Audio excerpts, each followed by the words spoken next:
La clasificación de los delincuentes por César Lombroso.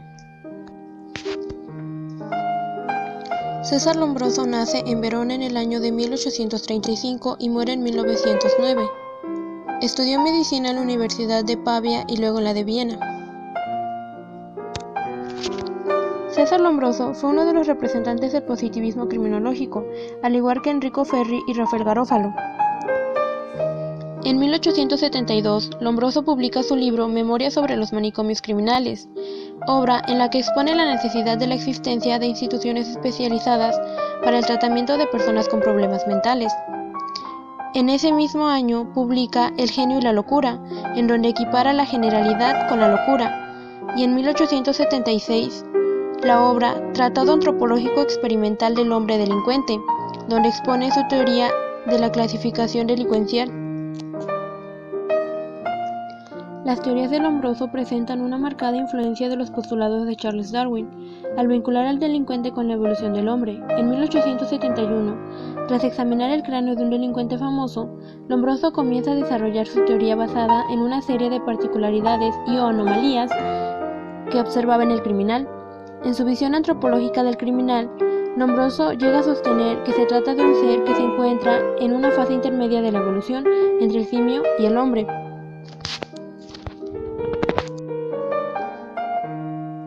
Dichos postulados fueron en los que se basó para crear su libro Tratado antropológico experimental del hombre delincuente. Originalmente Lombroso no buscaba una teoría criminogenética, sino un criterio diferencial entre el enfermo mental y el delincuente, pero al toparse con este descubrimiento, principia a elaborar lo que llamaría antropología criminal. El 15 de abril de 1876 se puede considerar que es la fecha oficial en la que nace la criminología como ciencia, ya que ese día se publica el Tratado antropológico experimental del hombre delincuente. Aquí se expone su teoría. La teoría de Lombroso se divide en las siguientes teorías: 1. El criminal nato. 2. Delincuente loco moral. 3. Delincuente epiléptico. 4. Delincuente loco, que se subdivide en A. Delincuente alcohólico. B. Delincuente histérico. C. Delincuente hematoide. 5. Delincuentes pasionales. 6. Delincuente ocasional, que se divide a la vez en A. Pseudocriminales. B. Criminaloides. Y C. Habituales. 1. El criminal nato. El criminal, según Lombroso, presenta signos de inferioridad orgánica y psíquica: menor capacidad craneana, mayor diámetro visigomático, gran capacidad orbitaria, escaso desarrollo de las partes anteriores y frontales, contrastando con el gran desarrollo facial y maxilar, pragmatismo, abultamiento del occipucio, desarrollo de los parietales y temporales, frente hundida, la insensibilidad moral y la falta de remordimientos, la imprevisión en grado portentoso, una gran impulsividad. Estos son los principales rasgos con los que puede contar un delincuente nato según Lombroso. De aquí pasa el estudio del delito y la prostitución entre los salvajes. Dice que se prostituyen con mayor facilidad, que viven en la promiscuidad, que cometen fácilmente homicidio, matando niños, viejos, mujeres y enfermos, que roban y cuyas penas son terribles. Le llama particularmente la atención al canibalismo, por necesidad, religión, prejuicios, piedad filial, guerra, glotonería, vanidad. Compara cómo muchas de esas actitudes son comunes al tipo del delincuente nato, comparando a este con un salvaje, al cual le gusta tatuarse, es supersticioso, le gustan los amuletos, prefiere los colores primarios. De aquí pasa el estudio del delito y la prostitución entre los salvajes. 2. Delincuente loco moral. Su escasez en los manicomios y su gran frecuencia en las cárceles y en los prostíbulos. Son sujetos de peso de igual o mayor a la normal. El cráneo tiene una capacidad igual o superior a la normal y en general no tiene diferencia con los cráneos normales. En algunos casos se han encontrado los caracteres comunes del hombre criminal: mandíbula voluminosa, asimetría facial. La sensibilidad psíquico-moral es, por lo tanto, una sublimación de la sensibilidad general. Se rehúsa a utilizar un tatuaje ya que son astutos y saben que es una aplicación criminal. Son muy precoces o contra natura, o precedidos y asociados de una ferocidad sanguínea. Son personas antipáticas que no conviven casi con nadie, odian con o sin motivos. Es excesivamente egoísta, pero a pesar de eso es altruista, aunque solo sea una forma de perversión de los afectos. Es muy vanidoso. Es propia de los criminales natos como los locos morales, vanidad morbosa para hacer de su vida algo muy elegante. Se dice por varios autores que es inteligente, ya que todos sus delitos pueden justificarlos.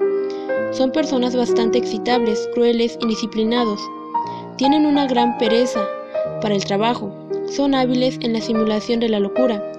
Tanto el nato como el moral datan de la infancia o de la pubertad. 3. Delincuente epiléptico. Este tipo de homicidas tiene reacciones violentísimas en la que después de haber cometido el delito quedan tranquilos y sin aparentes remordimientos. Dice que siente vértigos en la cabeza, que les gira o da vueltas. La epilepsia se puede presentar en dos formas. Epilepsia real es aquella en la que hay ataques. El sujeto cae al suelo, echa espuma por la boca, tiene movimientos desordenados y convulsivos, llega a morderse la lengua. Epilepsia larvada es aquella en la que se presentan los mismos sucesos, aunque sin ataque. Esos criminales son más peligrosos que los locos morales. Las características de los criminales epilépticos son: tendencia a la vagancia, en ocasiones con largas deambulaciones involuntarias, amor a los animales, sonambulismos, masturbaciones, homosexualismo y depravación, precocidad sexual y alcohólica, facilidad y rapidez de cicatrización, destructividad, canibalismo, vanidad, grafomanía, doble personalidad para escribir, palabras o frases especiales, tendencia al suicidio, tatuajes. Junto con los locos morales son los únicos que se asocian. Simulación de locura o ataque epiléptico, cambios de humor, amnesia y auras.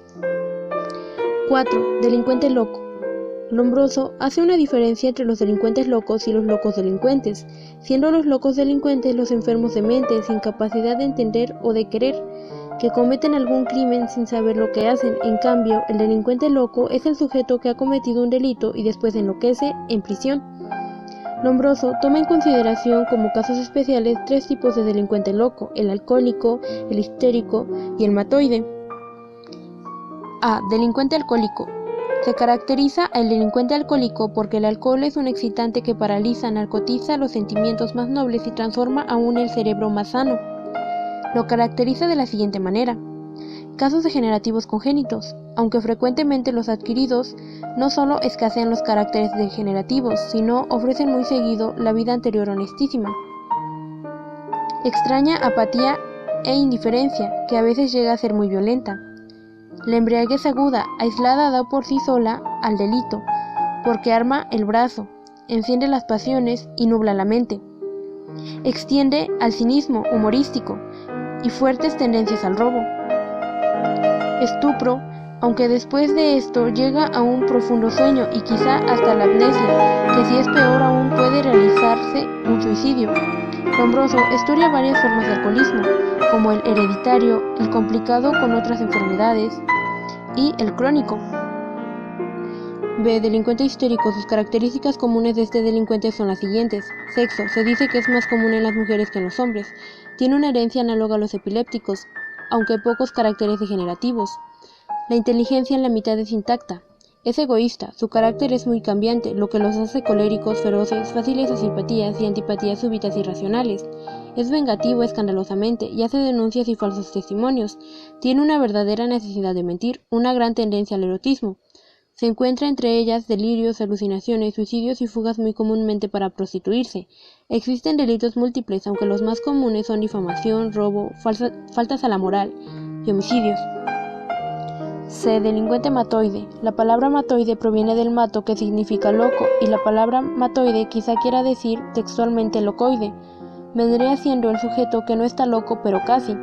Las características del matoide serían: escasean entre las mujeres, son raros en la edad juvenil, abundan extrañamente en las grandes civilizaciones, abundan en los países que tienen una cultura extraña o tienen gran velocidad, abundan entre los burócratas, teólogos, médicos y no entre los militares, tienen poquísimas formas degenerativas y pocas anomalías en la fisiología del cuerpo, afectivamente son hasta altruistas, conservan la sobriedad, son muy éticos y son muy ordenados. Intelectualmente no hay anomalías, suplen una gran inteligencia por una notable laboriosidad, escriben en forma compulsiva. Psicológicamente se caracterizan por una convicción exagerada por sus propios méritos y hay bastante vanidad. Inventan teorías nuevas y generalmente extravagantes. Sus crímenes son compulsivos, generalmente realizados en público. Tienen delirio persecutorio, persiguen y son perseguidos. Son querellantes y les encanta litigar. 5. Delincuentes pasionales. Un delincuente pasional no puede ser un delincuente loco, tampoco tiene aspectos atávicos, ni epilepsia, ni locura moral. Por lo tanto, tiene que ser un sujeto con otras características, y estas son: rareza, de 5 a 6% entre los delitos de sangre, edad entre 20 y 30 años, sexo, 36% de mujeres, el cuádruple de los demás delitos, cráneo sin datos patológicos, belleza de la fisionomía, casi completa, ausencia de caracteres, que se notan tan frecuentemente en criminales y locos. A la belleza del cuerpo responde la honestidad del alma, afectividad exagerada, anestesia momentánea en el momento del delito, conmoción después del delito, suicidio o tentativa de este inmediatamente después del delito, confesión, al contrario de los delincuentes comunes, no oculta el propio delito, lo confiesa la autoridad judicial como para calmar el dolor y el remordimiento. Son los únicos que dan el máximo de enmienda. El delincuente pasional siempre es inmediato, y la pasión que lo mueve es una pasión noble, distinguiéndose de las bajas pasiones que impulsan a los delincuentes comunes. Clasifica a los delincuentes por pasión en 3 tipos: duelo, infanticidio y pasión política. 6. Delincuente ocasional. A los delincuentes ocasionales, Lombroso los divide en pseudocriminales, criminaloides y habituales. A. Delincuentes pseudocriminales. Están constituidos en los siguientes subgrupos: aquellos que cometen delitos involuntarios, que no son honrosos a los ojos de la sociedad y de la antropología, pero no por eso son menos punibles; los autores de delitos en los cuales no existe ninguna perversidad y que no causan ningún daño social, pero que son considerables ante la ley, y entran en lo que aún así, que no nos parezca para nosotros delitos, lo son. Algunos se cometen por necesidad o por pura casualidad. Los culpables de hurto, de incendio, heridas, duelos, en determinadas circunstancias extraordinarias, como la defensa del honor de la persona, de la subsistencia de la familia. Se encuentran también en los delitos de falsedad. B. Criminaloides. Son aquellos que en un incidente los lleva al delito, sujetos con cierta predisposición, pero que no hubieran llegado al delito de no haberse presentado la oportunidad, la ocasión hacia el ladrón. La imitación. La cárcel como está ahora es la ocasión para asociarse al crimen. Finalmente están los que son apresados por engranajes de la ley. C. Delincuentes habituales. Son aquellos que no son adecuados primariamente de los parientes o de la escuela. La educación les llega desde temprano a la educación al delito. Estos criminales pueden llegar a ser peligrosos hasta cierto punto porque no llegan a cometer delitos.